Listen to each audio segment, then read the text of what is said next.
Welcome to this episode of Mythoria. Tonight, we drift into ancient mysteries science can't explain.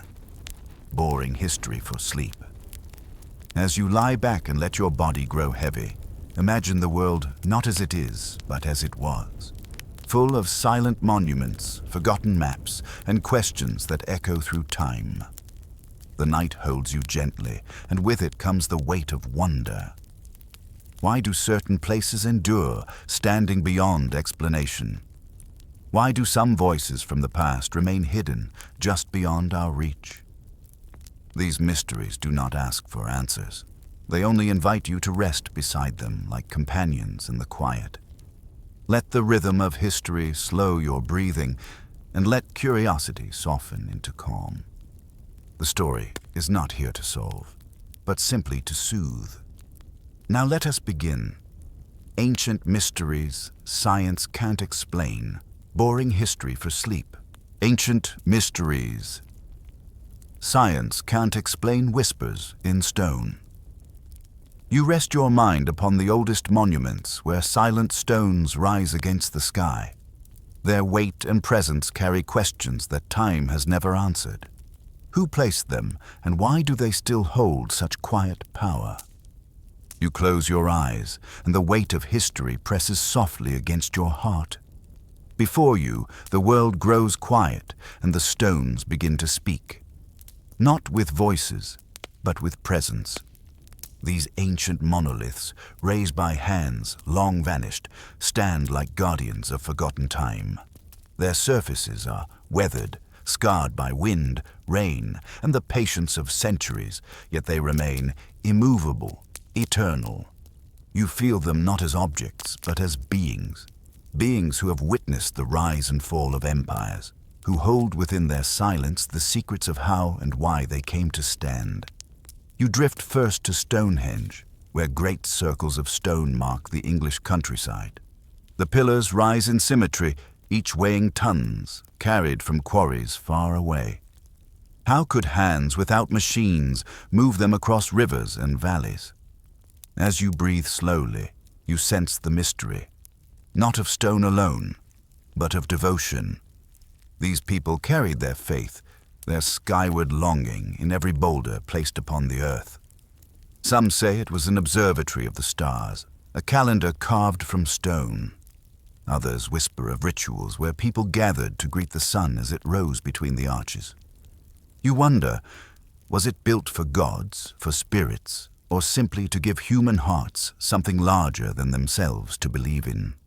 From England, your mind glides to the Andes, where the stones of Sacsayhuaman cling to the hills above Cusco. Here, blocks larger than houses fit together so perfectly that not even a blade of grass can slide between them. No mortar holds them, no iron tools shape them. Each piece was carved to meet another with an intimacy more precise than modern machines. You picture the Inca laborers, their hands steady, their will unbroken. They say the stones were softened by unknown techniques, or perhaps lifted by knowledge lost to time.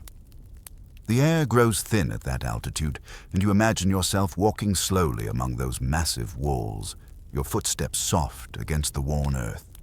Far across the ocean, the Moai of Easter Island gaze endlessly toward the horizon. These statues, carved from volcanic rock, stand like watchful ancestors. Some remain upright, some lie half-buried, as though sleep overcame them in their journey.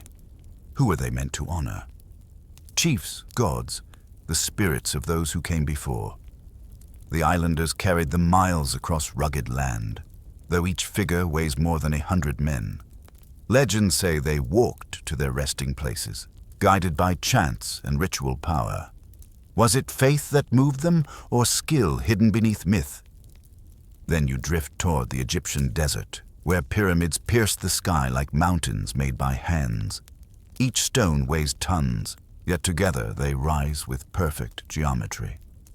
The Great Pyramid of Giza aligns almost perfectly with the compass, its sides tracing the path of the stars. You breathe in the desert air, warm and still, and you imagine thousands of workers hauling, carving, sweating under the sun, their lives devoted to a monument for eternity. The stones whisper of power, of ambition, of the human desire to touch heaven itself. Yet beneath the precision lies the same unanswered question: how? How did they achieve what seems impossible with tools so simple? And why do these monuments still stir awe across millennia? As you let these places blend together, a pattern begins to form in your mind. Across continents, across ages, humans have raised stone not just for shelter, but for meaning. In each monument lies the same heartbeat, the longing to be remembered, the desire to speak with the divine, the quiet rebellion against time itself. These stones are not just material. They are prayers frozen into the earth. They remind you that every civilization carries within it a hunger for permanence, even when everything else fades. The stones do not answer. They only stand, unmoved, timeless. Their whispers are questions, not solutions. As you rest in their silence, you realize the mystery is not only in the building, but in your own wonder. Why do you long to know? Why do unanswered questions bring comfort, as though mystery itself is a cradle for the restless mind? The night grows deeper. You let your breathing slow, imagining the weight of stone anchoring you to the earth. Around you, monuments stretch into darkness, holding stories too heavy for words. And you ask yourself gently, as your eyes begin to close, perhaps the true mystery is not how these stones were raised, but why your heart still listens for their whispers, the forgotten maps. You drift into old charts that show lands and coastlines not meant to be known. The Piri Reis map, drawn centuries ago, whispers of continents unseen by its time. How could such knowledge exist before the journeys began? You drift now into the world of maps, those fragile sheets of ink and parchment that once defined the edges of human imagination. A map is more than lines. It is the mind of an age, the memory of journeys, the shape of dreams. As your breathing slows, you imagine a sailor unrolling a chart under the dim light of an oil lamp. On its surface, coastlines stretch, oceans ripple, and mysterious places whisper from the margins. A map is both comfort and enigma. It tells you where you are, yet reminds you of how much remains unknown. Among the most haunting is the Piri Reis map, drawn in 1513 by an Ottoman admiral whose name still echoes faintly in history. It is a fragment, not a whole, but even fragments can stir deep wonder. This map shows parts of Europe, Africa, and South America, lands that were only just being revealed to Europe through voyages of discovery. But what unsettles scholars is the detail. Coastlines sketched with uncanny accuracy, rivers drawn where they should be, shapes that align with what satellites confirm centuries later. How could such precision exist before the voyages had been fully completed? How did this admiral, working with scraps of older sources, create something so far ahead of his time? You linger on one portion of the map, where the coastline of South America curves more smoothly than it appeared on many later maps. Some claim that Antarctica, too, is faintly traced. Yet it would not be discovered until 300 years later.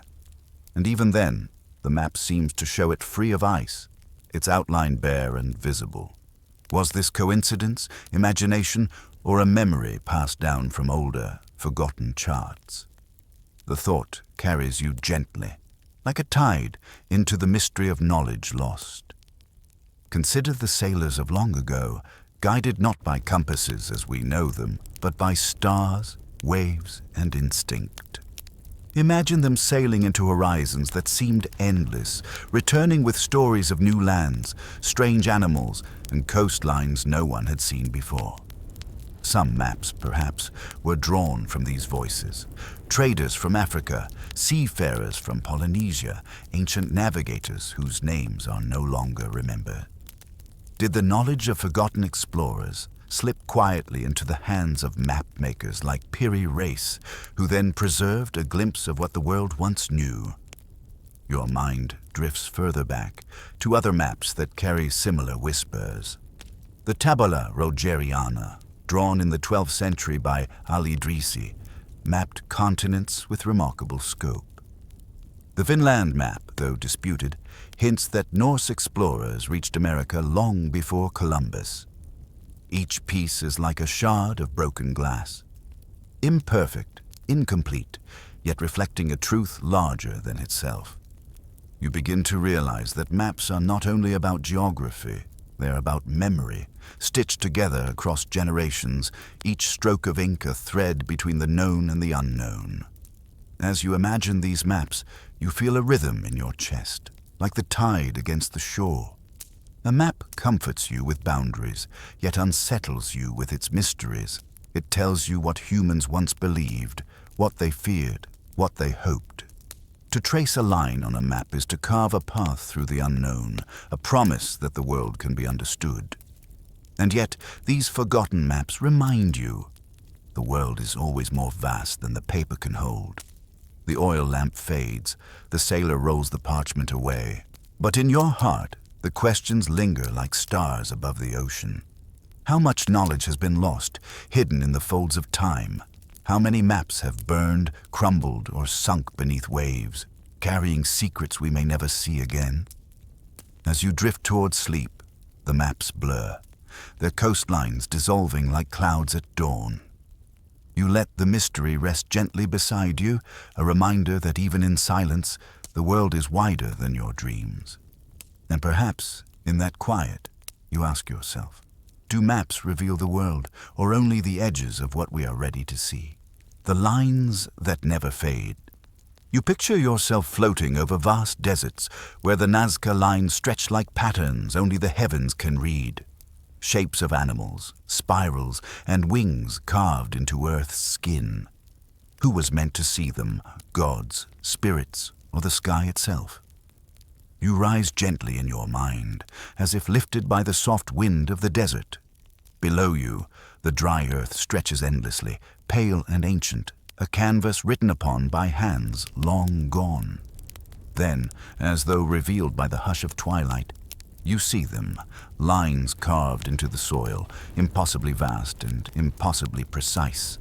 Spirals, animals, wings, figures etched so wide that only the sky itself can behold their form.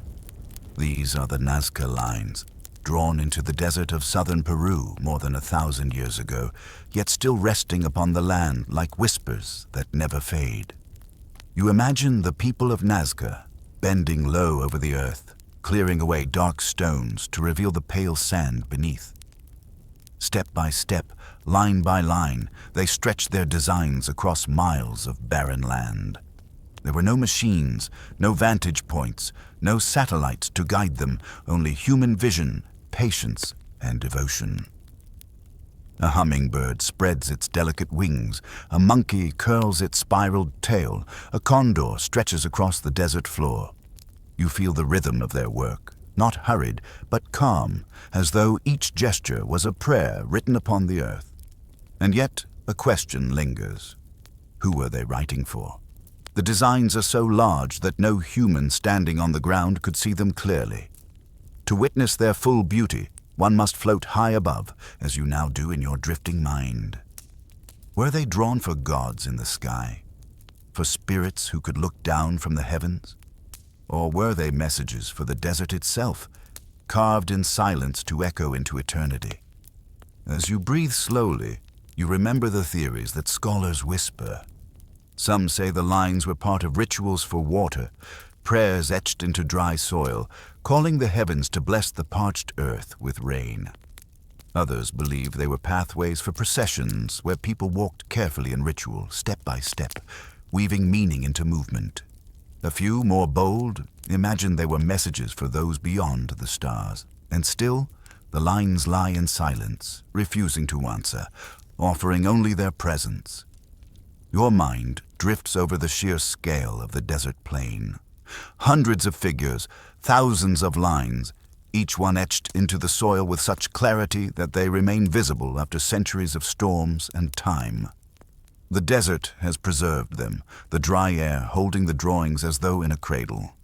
You feel comfort in this thought, that sometimes the earth itself chooses to guard the memory of its people. The desert, so often seen as empty, here becomes a keeper of stories, a silent library written not in words, but in patterns that stretch across the horizon.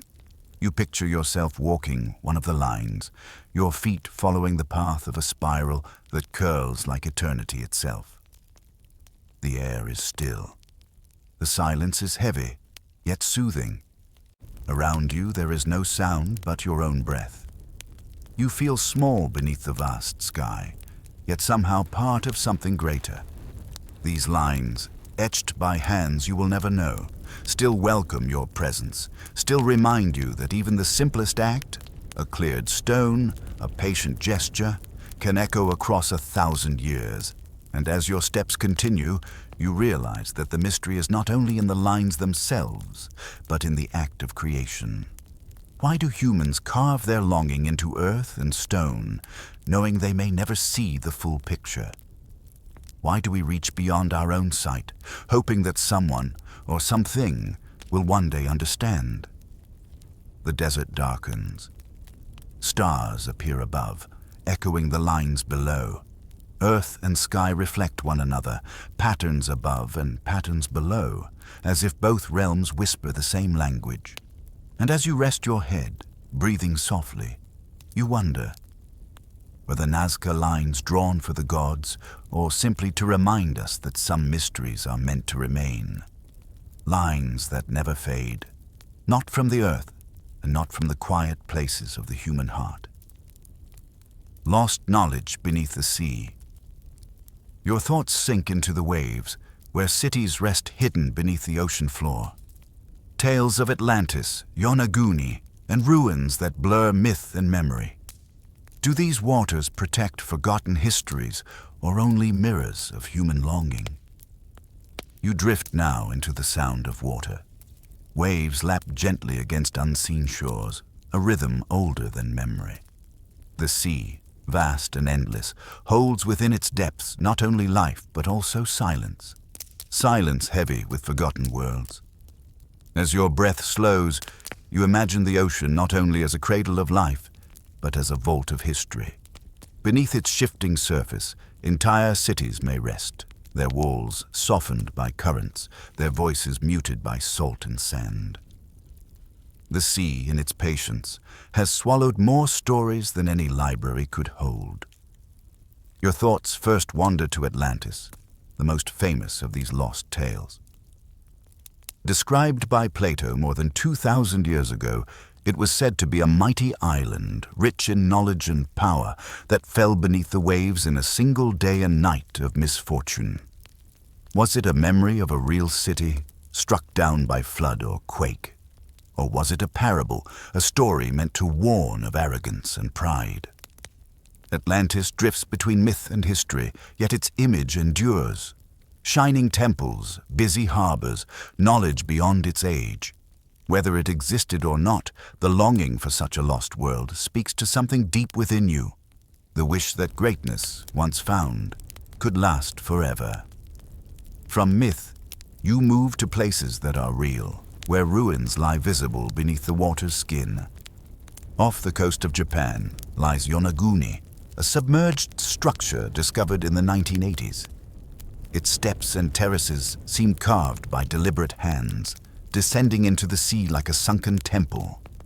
Divers glide along its edges, tracing sharp lines and right angles, marveling at forms that appear too precise to be natural. Was it once a city, drowned by shifting seas, or only rock shaped by patient geology? The water does not answer, it only sways, guarding its secret with every current. You drift further to the Indian Ocean, where near the Gulf of Kambat sonar scans have revealed patterns resembling ancient settlements. Roads, walls, even what appear to be foundations of forgotten buildings rest in the murky depths.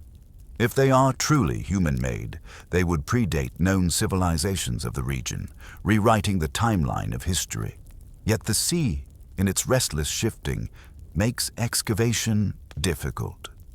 The evidence is there, blurred and uncertain, like a dream half-remembered upon waking. In Greece, near Pavlopetri, another underwater city lies in silence. Streets, courtyards, and walls stretch across the seabed, preserved by the tides for thousands of years. This place is no myth. It is real, a settlement dating back to the Bronze Age, its people long gone, but their memory gently guarded by the waves. To walk here, even in imagination, is to step into a city where no sound remains but the hush of water against stone. You pause and reflect. Why do these stories call to you so deeply? Perhaps because the sea mirrors the mind itself. Vast, mysterious, and filled with things forgotten. Just as memories sink into the subconscious, entire civilizations may sink into the ocean, invisible yet never entirely gone. Each ruin, each whisper of a lost city, is like a dream surfacing, reminding you that history is not only what we know, but also what we have lost. The ocean has always been both protector and destroyer. It gives life, carries ships, and sustains the world, yet it also swallows mercilessly. Floods, tsunamis, and rising tides remind us that nothing stands forever. Even stone, even empire, may yield to water. And yet in their silence, these submerged ruins comfort you. They tell you that memory endures, even when buried. They remind you that mystery itself can be a kind of truth, one that soothes rather than frightens. As you breathe more deeply, you imagine yourself floating gently above Yonaguni's terraces or gliding past Pavlopetri's quiet streets. The sunlight dances through the water, golden ribbons touching stones that no human hand has touched for centuries.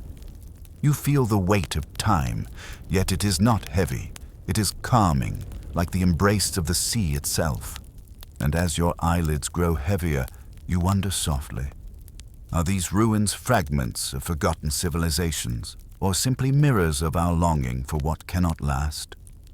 Perhaps the sea will never tell. Perhaps its gift is not answers, but silence, lost knowledge beneath the sea. Your thoughts sink into the waves, where cities rest hidden beneath the ocean floor. Tales of Atlantis, Yonaguni, and ruins that blur myth and memory. Do these waters protect forgotten histories, or only mirrors of human longing? You drift now into a quieter realm, one not carved in stone nor hidden beneath the sea, but pressed into clay, etched into tablets, traced upon walls. Here, the mystery lies not in weight or scale, but in silence. These are the scripts we cannot read, messages left by civilizations whose voices reach us only as echoes. They exist, clear before our eyes, yet locked away, like doors without keys. As your breathing slows, you imagine running your fingers gently over carved lines and curves, knowing they hold meaning, yet never able to hear what they say. The first whispers rise from the Indus Valley, one of the earliest cradles of human civilization. Its people built cities of baked brick, with streets laid in careful grids, drains carrying water with remarkable planning. On seals and tablets, they carved small symbols, fish, circles, tridents, human-like forms. The script is brief, compact, no longer than a few signs at a time, and yet, despite decades of study, no one has unlocked its voice. Was it a language of trade, of ritual, of governance? Without a Rosetta Stone, it remains closed, a message from 5,000 years ago that hums like a distant song, unheard yet haunting. From there, your mind drifts to Linear A, a script of the Minoans on Crete, etched into clay tablets more than 3,000 years ago. It flows in neat rows, characters repeating like gentle waves, carrying rhythms of a lost tongue. Its successor, Linear B, was eventually deciphered, revealing records of Mycenaean Greek. But Linear A resists. It lingers in silence, as though guarding secrets of a people whose palaces rose and fell before Homer sang. You imagine scribes pressing reeds into wet clay, unaware that their careful words would one day puzzle generations. Each sign remains, waiting, but the meaning is gone. Further east, the Rongorongo script of Easter Island carries the same quiet weight. Carved into wooden tablets, it winds in strange directions, lines running one way, then reversed in the next. The islanders held its meaning, yet by the time Europeans arrived, its knowledge was fading. Disease, colonization, and loss swept across the island, and with them the memory of how to read. Now the tablets remain, mute, though their surface is alive with carved spirals, human shapes, and abstract forms. They speak, but only in a language no one remembers. You pause, breathing slowly, and feel the heaviness of this thought, that entire worlds of knowledge can vanish, not because they were never written, but because we lost the key. Languages, once alive with poetry, trade, prayer, and law, now rest like fossils, visible, preserved, but lifeless. You realize that writing is both fragile and powerful. It can endure for millennia in clay and stone, yet it depends on memory, on teaching, on voices passing meaning from one mind to another. Without that chain, even the clearest letters turn to silence. And yet, this silence is not empty. It invites you to imagine. Perhaps the Indus signs record hymns to forgotten gods. Perhaps Linear A tells of harvests or of myths once whispered by firelight. Perhaps Rongorongo held genealogies, anchoring memory to wood. You cannot know, but in not knowing, you find a strange comfort. These scripts remind you that history is not a solved puzzle, but a living landscape of questions. As you drift deeper, you realize that the echoes of unwritten words mirror the echoes of your own thoughts. How many of your feelings remain unspoken, carved only within your heart, never fully read by another? How many truths exist in silence, waiting, yet never translated? The mystery of unreadable scripts becomes the mystery of human expression itself, the desire to be understood and the inevitability of being, in some way, forgotten. The tablets remain, the seals endure. The lines and curves stretch into darkness, silent yet shimmering. And as you close your eyes, you wonder gently, do these voices sleep forever, or will one day a patient mind awaken them? The quiet space. Between answers, as you return, you carry the gentle weight of unanswered questions. The mysteries stay unsolved, yet they soothe with their stillness. Perhaps some truths are not meant to be solved, but only dreamed upon in the quiet of night. You arrive now at the end of your journey, not in a city, nor among stones, nor beneath the sea, but in a space softer than all of these. It is the quiet place where questions linger, where answers do not come. Here, you rest with the mysteries themselves. The monuments of stone, the forgotten maps, the endless lines, the drowned cities, the unread script, they all gather around you like gentle companions. None of them speak. None of them explain. Yet their silence has its own meaning, one that touches your heart more deeply than certainty ever could.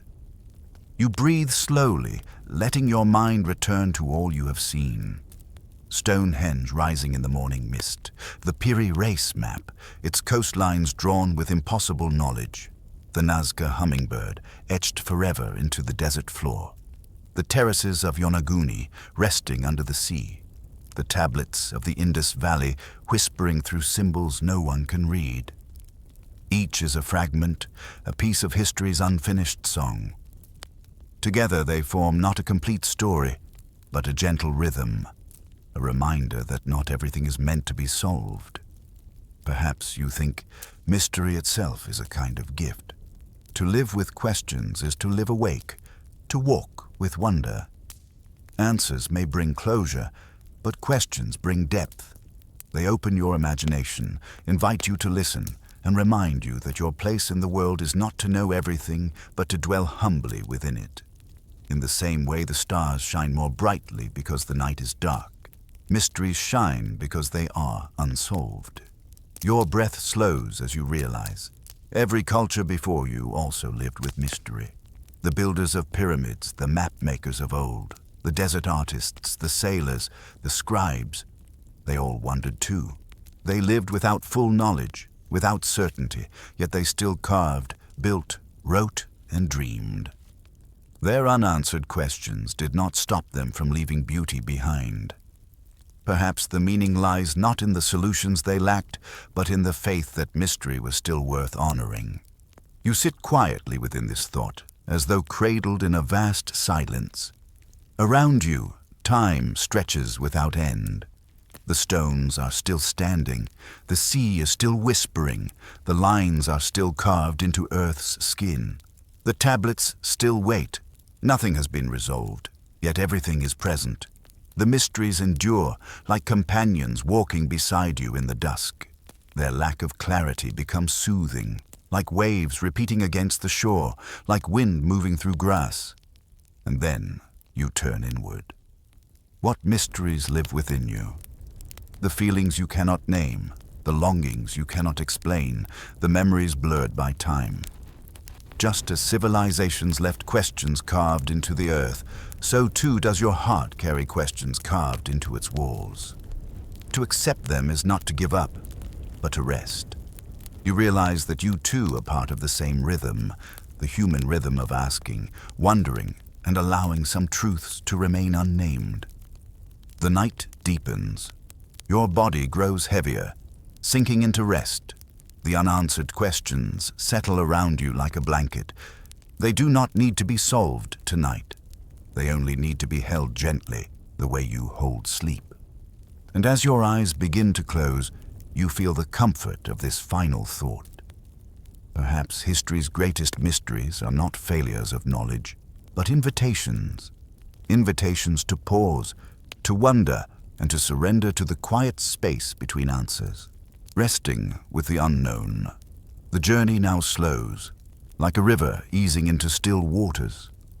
You have walked among stones that whispered in silence, traced coastlines drawn before their time, floated above lines carved into desert skin, sunk beneath seas that cradle forgotten cities, and touched tablets etched with words that no one can read. Each step carried you deeper, not into answers, but into presence. And now, as you rest here, you find yourself surrounded not by solutions, but by a soft, enduring calm. You breathe, and the mysteries breathe with you. The pyramids remain on the horizon, their sharp edges softened by twilight. The Piri Reis map rolls itself away, its coastlines fading like mist. The hummingbird of Nazca still spreads its wings, but you no longer need to see where it flies. Yonaguni rests beneath the tide, untouched, unbroken by your wonder. The Indus seals remain locked, their symbols quiet but dignified. And all of them together form a circle around you, silent, steady, timeless. There is comfort in knowing that not everything belongs to the mind. Some things belong only to the heart, to the quiet rhythm of awe. The human spirit has always lived between knowing and not knowing. Ancient people built, carved, and drew not because they had answers, but because they had questions. Their monuments were not declarations of certainty, but gestures of hope, prayers etched into stone and sand. In them, you see your own reflection, the desire to leave a mark, even when time will blur its edges. Mystery does not demand urgency. It does not rush you or push you or demand a conclusion. It simply sits beside you like a friend, asking nothing but your company. The unknown is not an enemy of peace.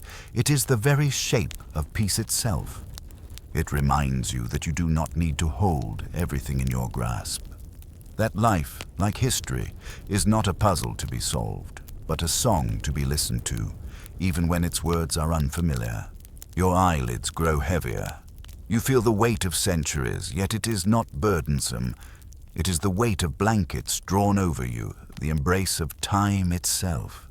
The mysteries you have visited no longer stand as puzzles demanding answers, but but as guardians of your rest. They will keep their silence, and you may keep your dreams. And so you ask yourself one last question, gently, softly. If history itself can remain unfinished and still be beautiful, can you allow yourself to be unfinished too? You let that thought settle. You let it breathe. And as the night folds around you, you surrender not to answers, but to rest, finding peace at last in the quiet space where mysteries are allowed to stay mystery.